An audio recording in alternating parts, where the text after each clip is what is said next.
ആ പിന്നെ ദേവരാജന് ഇനിയിപ്പോൾ 2000 രൂപ കൂടെ നമ്മൾ കൊടുക്കാനുണ്ട്. അതും കൂടി കൊടുത്തു കഴിയുമ്പോൾ ദേവരാജൻ്റെ കടം അങ്ങ് തീരും.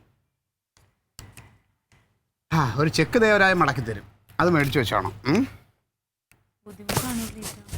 എന്ത് ബുദ്ധിമുട്ട്, പക്ഷെ ഇപ്പോൾ എന്തോ ജീവിതത്തിനൊരു അർത്ഥം വന്ന പോലെ. നോക്കട്ടെ, ചിലപ്പോൾ ഉച്ച സമയത്ത് നല്ല ഓട്ടം ഉണ്ടാവും. അങ്ങനെയാണെങ്കിൽ ഞാൻ വഴിയിൽ നിന്ന് ചായയോ എന്തെങ്കിലും കുടിച്ചു. ചായ കുടിക്കണ്ട, ചോറ് മേടിച്ച് കഴിക്കണ്ട, ഇവിടെ നിന്ന് വിശന്നിരിക്കാൻ പറ്റില്ല. ഓ എൻ്റെ തങ്കം, എനിക്കിപ്പോൾ വിശപ്പൊന്നും ഇല്ലടി. നീ സന്തോഷം. അടിയാ ഒരു ദിശ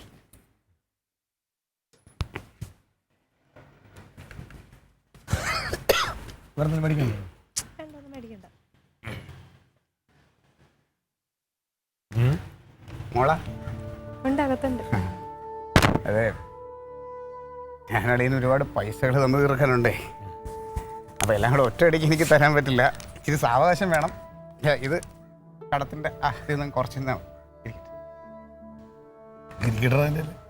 അത് വേണ്ടല്ലേ, കട എന്തായാലും കടം തന്നെയാണല്ലോ. സാരല്ലടാ, ഇരിക്കട്ടെ. നീ അത് വേണ്ട, അത് വേണ്ട. അളി ഇത് പിടിക്കും. കടത്തിൻ്റെ ആ ഒരു അളവ് കുറഞ്ഞാൽ മനസ്സിൻ്റെ ഭാരവും കുറയും, അതുകൊണ്ടാണ്. ഞാൻ രാവിലെ വഴക്കുറഞ്ഞാണ്. അതൊന്നുമല്ല, ഞാൻ അതൊക്കെ എപ്പോഴേ മറന്നു. എടാ അത് കാര്യമാക്കട്ടെ, ഞാൻ വെറുതെ പറഞ്ഞതല്ലേ, ചുമ്മാ നിന്നെ ഒന്ന് ചുണ്ടി പിടിപ്പിക്കാൻ വേണ്ടി പറഞ്ഞതേ ഉള്ളൂ. അതൊന്നും പൈസ ഒന്നും വേണ്ട. ഇല്ലളിയാ, നീ സന്തോഷമായിട്ട് ജീവിച്ചാൽ മതി, അവളെ കണ്ണു നിറയാൻ നോക്കിയാൽ മതി, എനിക്കത് മതി.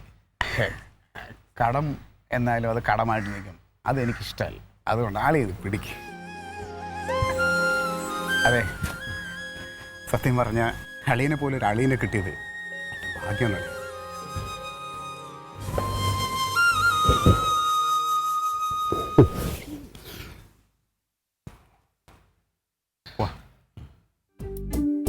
ഇറങ്ങട്ടെ.